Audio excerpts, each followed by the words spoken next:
HS2 will be a heart bypass operation for Britain's clogged rail network. That's the new and rather medical line taken today by the government as it sought to shore up support for its multi-billion-pound high-speed rail project. Originally, the emphasis was on the minutes shaved from a London to Birmingham journey. That wasn't convincing enough, so now the new buzzwords are capacity, connectivity. Can you feel the buzz? Here's our business correspondent, Sarah Smith. HS2 looks great in the high-tech animations created by the company who want to build it.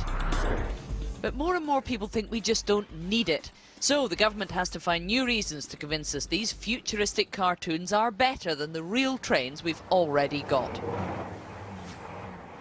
The arguments in favour of high-speed 2 used to be just that. It was all about high speed.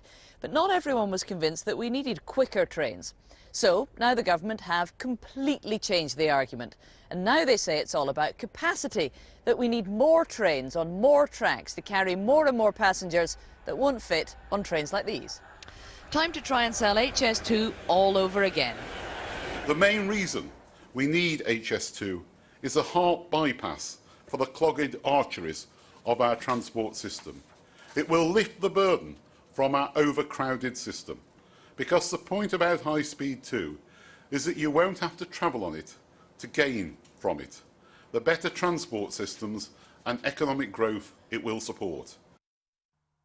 Changing the argument for why we need HS2 is not changing the mind of a sceptic like Graham Locke. We're over there, a bit beyond the horizon. He's worried he will hear the new trains from his very pretty back garden in Berkswell, and he isn't yet convinced the benefits will make up for that. I think today's actions from the government just sort of demonstrate that they're really struggling to come up with strong arguments as to why this scheme is justified. We feel that the government's just making things up in order to score some brownie points when they're obviously painted into a corner and forced to come out fighting. So the new case for HS2 is all about more capacity. Today's report says there are already 115 passengers for every 100 seats on the peak London to Birmingham route. HS2 promises to double the number of seats available. It also estimates the British economy could be boosted by £15 billion a year. With London gaining £2.8 billion of that, the West Midlands and the North get more than £7 billion. Even if you do believe that HS2 would bring great economic benefits to cities like Birmingham, Leeds and Manchester, it all looks very different if you get off the train here in Coventry, a city that would be completely bypassed by the new high-speed route. HS2 won't bring any more customers in to buy Halloween masks or anything else in Hackingpoor Cash and Carry in Coventry. It won't make it easier to get hold of the stock, and it won't make it any easier to get around the Midlands, which is what local businesses really want. I think that money could be very well spent on smaller projects which cost a lot less. For example, a link between Nuneaton and Leamington, Kenilworth, Stoke-on-Trent, some other regions in the local area.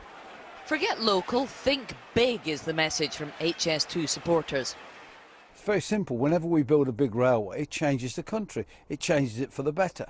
It's never the same again. And, you know, we're very conservative in Britain. We don't like change.